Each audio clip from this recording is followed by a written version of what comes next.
mobility project. Recently on the Ask the Leopard, someone's like, dude, my arm is stuck, bent, and I can't straighten it out, bro.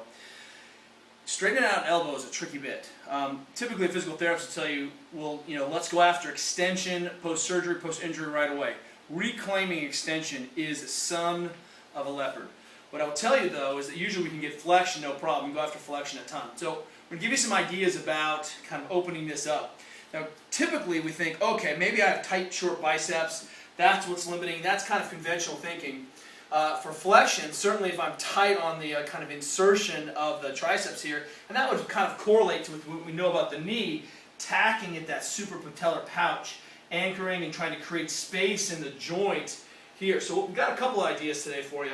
The first one is two different ways. Now it's complicated because even though I need to be able to overpress in all these corners, I need to be able to overpress with the hand fully externally rotated and fully internally rotated, or fully supinated and pronated. And I'm not going to have a normal healthy elbow unless I can account for that, and I got to be able to account for the joint capsule there. I also need to be able to fully extend the elbow in all these different corners, with my hand open and my hand closed, with the radius being in different positions. While technically that doesn't affect the kind of the joint, this olecranon here, and what's going on with the ulna as it articulates, it does still make a difference. So here's what we've got going for you. First setup is that I'm going to go ahead and kind of anchor the hand towards where I'm going, and I'm going to press this up right above my elbow. I'm going to get some tension in this, and I'm going to wind that up, and this band's going to go. Now look, I can block my hand here, and that gets me really clean motion. And then what I need to be able to do is extend, and then I can do two things. One, I can work on some muscle stiffness and control through end range. So I got flossing on that elbow joint.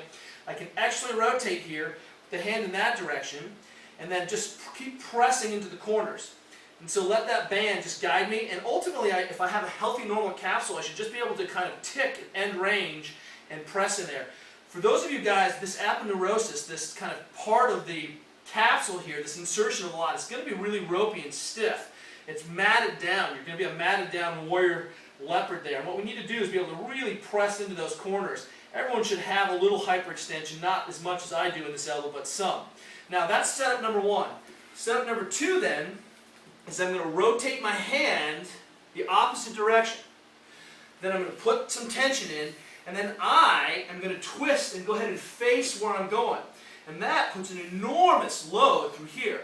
Then I can press and head back. And what's happening now is that I'm a little bit more in a fully externally rotated position, and I can still control those end ranges. I start to tax the wrist in a different system, and now I've tied in the wrist musculature and all that fascia into what's limiting that extension. So I press, hit those corners, at least a 2-minute kind of minimum therapeutic dose, hang out, contract, relax, take yourself fully through those ranges under control, and then even do some of that kind of end range oscillation. So that's homework number one. Whew! And man, that is that spot that I can never get because I'm never accounting for the capsule. I'm always thinking, oh, I'll just magically stretch this soft tissue here. It never happens. Now I can get that full end range without freaking out.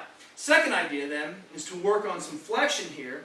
And normally we can, again, put a ball here and tack, which is a good model for improving that position. Just lay on my stomach. I'm going to show you. Lay on my stomach. And then I can just go ahead and really try to get into that end range, load that thing up, and try to tack through all those different corners and rays and just destroy that. A barbell works beautifully too. But check this out. I'm going to go ahead and get some traction in the elbow. This is like acting like a gapping force like we do with the knee. I'm going to wind that up. And in here I've got my leg. And then I can start to press into those different corners. The band creates a distraction at the elbow, giving me a little bit more room and allowing that normal passive accessory motion a little bit. So this is one of the things that your physical therapist will be doing manually to you, but allows you to kind of get into these different corners. And look, I press out, I press in, and where I'm really thinking I need to be is fully externally rotated, because that's where my most functional is. And then I rotate, and then go ahead and press into those different corners. Add a lot of tension here. I have several, probably 150 pounds of band tension, and that really just allows me to camp out and overpress into some corners that I normally would be very uncomfortable with, since my elbows get a little bit hot sometimes since all the paddling. So there you go.